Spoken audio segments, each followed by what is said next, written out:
자, 오늘 우리 한국사 2회차 수업 테스트 진행했었죠? 우리 친구 거 채점해 주면서 오늘 수업 시작해 봅시다. 아시겠죠? 자, 지난 시간에 우리 여러 나라의 성장 단원, 우리 이제 학습지에서는 3강이었었어요.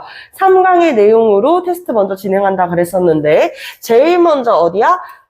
부여, 고구려, 옥저, 동해, 삼한이 있었어. 진한, 마한, 변한 해가지고 이렇게 우리 5가지의 나라의 특징에 대해서 정치, 경제, 사회, 제천, 행사별로 구분해 보기로 했습니다. 우리 지난 시간에 플러스 알파로 적었었던 부분은요. 그 부분은 빼기로 했어요. 완전 착하죠. 썼어요? 썼다면은 가산점을 드리겠습니다. 가산 디지털 단지. 네. 자, 그래서 부여랑 고구려는요, 어떤 나라였었죠? 여기 뒤에 있는 옥저동의 삼한이랑 조금 다른 특징이 있었는데, 어떤 특징이 있었어? 맞아요. 왕이 있었습니다. 그쵸? 왕이 있었지만, 옥저, 동해, 삼한 같은 경우에는 군장 국가에서 그치고 말았다.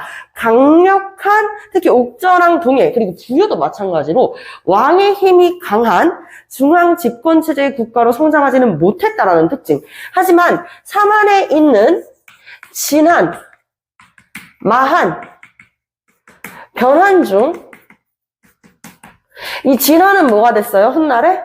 신라가 되죠. 마한은 훗날에 뭐가 되지? 그렇죠. 백제가 됩니다. 변하는요, 가야, 연맹이 되는 것이죠. 그렇죠. 자, 그래서 신라, 백제, 가야로 이제 왕의 힘이 강한, 특히 신라랑 백제는 왕의 힘이 강한 중앙집권 국가로 성장을 하게 된다라는 내용 이해해 보면서, 부여는요, 사출도 왕과 이제 마가, 오가, 저가, 구가라고 하는 이 귀족 세력들인 거야, 한마디로. 사출도가 정치를 운영을 했다라고 볼 수가 있겠어요. 그래서 사출도 앞에 왕까지 더해지게 되면은 오부족 연맹체라고 볼 수가 있겠습니다. 부여의 경제제, 부여는 넓은 평야지대, 어디 강을 끼고 있었어? 송화강을 끼고 있었어. 그렇기 때문에 부여는 경제가 어땠다 그랬었죠? 농사를 짓고 목축 활동을 했었다. 특히 뭘 키웠어요? 말. 그쵸? 말. 사회는 맞아. 부여에는 순장이라고 하는 무서운 법이 있었는데, 부여가 되게 모순적인 게 어디에서 등장을 하냐면, 순장이 뭐야? 왕이 죽으면 그 근처에 있는, 왕 주변에 있는 사람들도 다 어떻게 하는 거예요? 같이 매장하는 거죠. 그렇죠? 그럼 왕의 힘이 되게 강할 것 같잖아. 그에 반해서 일책 12법이라고 하는 무서운 법이 있었는데, 지속적으로 흉년이 들면 그건 누구 탓이라는 거야? 왕 탓이라는 거야. 그래서 왕도 죽인다. 물론 그렇게 이야기는 하지만 죽이지는 않았겠지? 그치? 자, 어쨌든 이렇게 순장과 일책 12법이 있었고, 그리고 형사취수제 등이 있었었다. 제천행사, 부여의 제천행사는 영고라고 해가지고 여기에 있는 것만 써도 정답 처리하겠습니다. 아시겠죠? 자, 그럼 고구려 같이 한번 볼게요. 고구려도 부여랑 마찬가지로 오부족 연맹체였는데, 계루부, 순노부, 전로부, 관노부, 소노부라고 하는 5부족이 돌아가면서 왕을 하던 시기. 그래서 이 귀족 세력들이 회의를 하는 걸 무슨 회의라고 한다 그랬었죠? 제가 발표하겠습니다. 제가 회의라고 한다 그랬죠? 제가 회의가 되겠다. 자, 경제 같이 한번 볼게요. 고구려의 경제는 약탈 경제였어. 그래서 이 약탈을 한 약탈물들을 저장하는 창고들, 부경등도 있었다고 이야기를 했습니다. 자, 그리고 고구려의 사회도 마찬가지로 부여처럼 형사취수제, 이 귀족들의 결혼 풍습들, 관습들이 이렇게 있었고, 고구려 같은 경우에는 대표적으로 서옥제가 있었다. 서방님이 우리 옥체에 머무신다. 즉 남편이 처가살이를 하는 일정 기간 동안 처가살이를 하는 서옥제라는 제도가 있었고 고구려의 제천 행사는 동맹이 되겠습니다. 여기까지만 써도 정답 처리하겠습니다. 자, 옥저랑 동해는요. 정치 제도가 동일해요. 둘 다 지역적으로 어딜 끼고 있었지? 동해바다를 끼고 있었어요. 그쵸? 동해바다를 끼고 있어가지고 경제적인 측면들도 비슷한 면모를 보이게 되는데 일단 옥저 같은 경우에는 누가 없어요? 왕이 없습니다. 그래서 군장국가지롱 군가? 자, 군장국가면 이 군장의 이름을 맞춰줘야 될 것 같은데 읍군과 삼로가 이제 군장이 되겠습니다. 군장의 이름이 되겠습니다. 아시겠죠? 자, 그리고 경제제로 넘어가서 옥저 같은 경우에는 동해바다를 끼고 있어가지고 소금이나 어물, 해산물이라고 해도 됩니다. 소금과 어물이 풍부했었고 동해 같은 경우에는 과일나무 아래를 지나가는 귀여운 말, 조랑말처럼 과일나무 아래 하자죠. 아래를 지나가는 말이라든지 짧은 당, 그리고 활궁, 단궁 등이 있었고 그리고 반어피가 풍부했었다. 이렇게 볼 수 있겠어요. 옥저 같은 경우에는 고구려랑 가까이 있기 때문에 고구려한테 약탈을 굉장히 심하게 당했는데요. 이런 고구려의 간섭을 당한 것은요. 동해도 마찬가지였습니다. 근데 그 중에서도 옥저가 정말 심했었단 말이야. 그래서 옥저에 있는 사람들은 아무리 소금이 풍부하고 어물이 풍부해도요.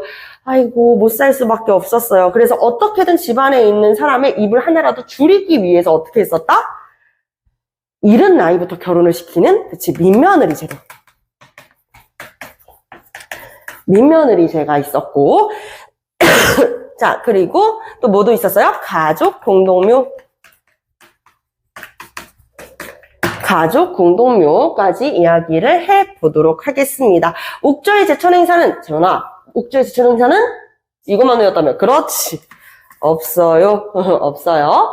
자, 동해는요, 동해는, 여러 부족들이, 타부족들이 이 영역을, 다른 부족의 영역을 침범하는 경우들이 있어가지고, 이럴 경우에는 아주 엄격하게 책임을 물게 하는 책임을 물어 화를 입힌다. 책화라고 하는 제도가 있었고, 그리고 여러 부족이 함께 살았었다 그랬잖아요. 조계혼, 우리, 같은 혈연 제외하고 다른 족과 결혼하는 조계혼이 유행했었다. 자, 제천 행사는 옆 나라는 제천 행사가 없대요 하면서 무천. 자, 4만으로 같이 한번 볼게요. 우리 망포중 친구들 수행평가 잘 봤나요? 네, 잘 봤나요? 이거 변환 관련된 수행평가 나왔었잖아요. 그쵸? 그래서 잘 봤을 거라고 생각하겠습니다. 변환, 가야에 대한 수행평가 문제가 나왔었죠. 사만도 마찬가지로 옥저랑 동해처럼 왕이 있는 게 아니라 이 마한의 목지국의 지배자가 사만을 지도하는 역할을 했었습니다. 그리고 이때 다스렸었던 군장의 이름 바로 신지읍차가 되겠습니다. 신지읍차. 너무 적막하네요. 얘들아 좀 웃으면서 수업할까? 하하. 죄송합니다. 자, 경제제는요. 사만은 변홍사 그리고 특히 변환 같은 경우에 뭐가 풍부했다? 철이 풍부했었다. 어디에? 변환에. 남쪽은 따뜻하니까 벼농사 짓기 좋았어요.